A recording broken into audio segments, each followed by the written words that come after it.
Customer sent me this picture over the email, and with that email they told me that a part was missing from their car.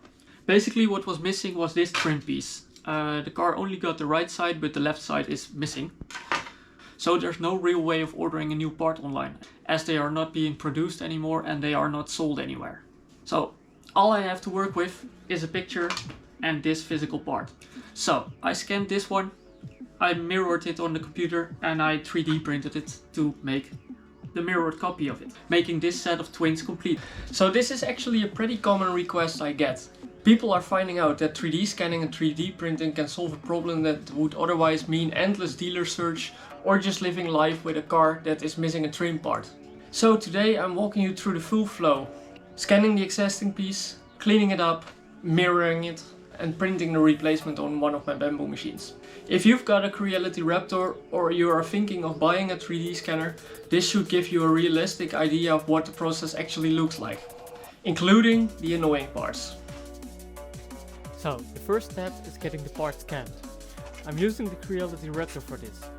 The tricky part with the interior trim pieces is they are often glossy or dark colored plastic. So before scanning, I apply a thin coat of AESUB scanning spray to make sure the scanner picks up all the small details of this part. When scanning small products like these, I like to put them on this lazy Susan covered in scan markers. The scan markers ensure that the scanner doesn't lose tracking. The lazy Susan simply makes it easier to rotate the part while scanning.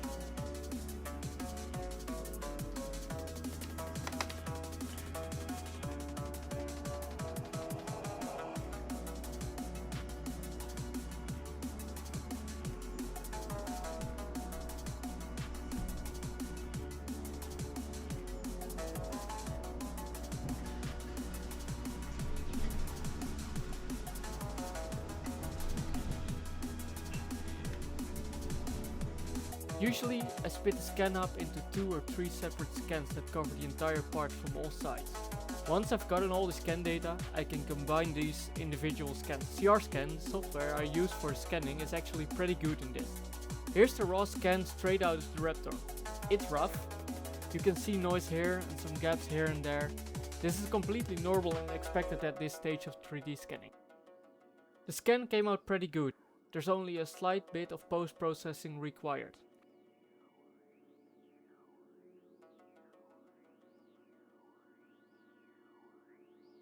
As you can see, there's a little bit of dirt on the backside, but we can easily cut this out of the mesh and fix that hole using the hole fixing tool. Also, some of the seams did not get registered properly, which left a few holes in the mesh. We can fix these pretty easily with CrScan too. For parts like this, I don't need to rebuild a solid CAD model. The geometry is straightforward enough that I can work directly with the cleaned up mesh.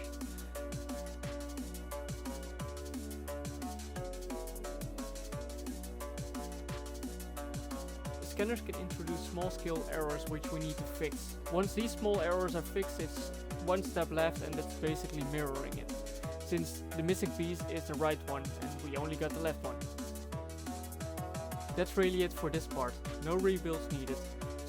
Some parts need full reconstruction in tools like Fusion 360, especially if there's a functional feature like a clip or a mounting point that needs to be dimensionally accurate. This piece is purely cosmetic, so a clean, accurate scaled mesh is enough to go straight to printing. Once the model is done, it's a normal slicing and print job, but a few things matter more here than on a typical print.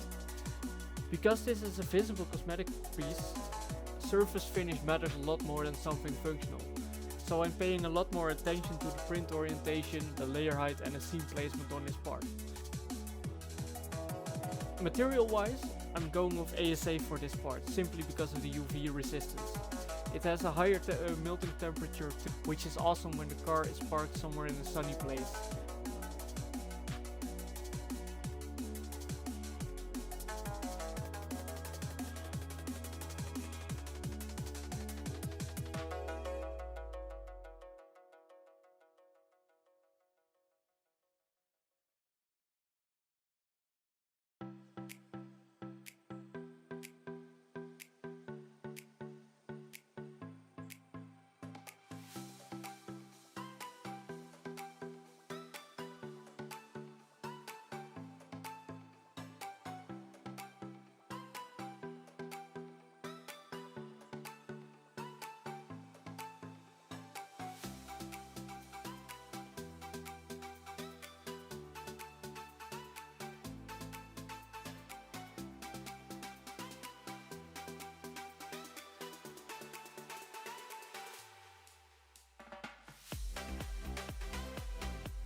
If you've got a part missing or discontinued that nobody else makes anymore, 3D printing usually is a good fit to resolve that. If you want to see more of the real day-to-day of running a print farm, and not just the fun prints but jobs like this, subscribe and I'll see you in the next video.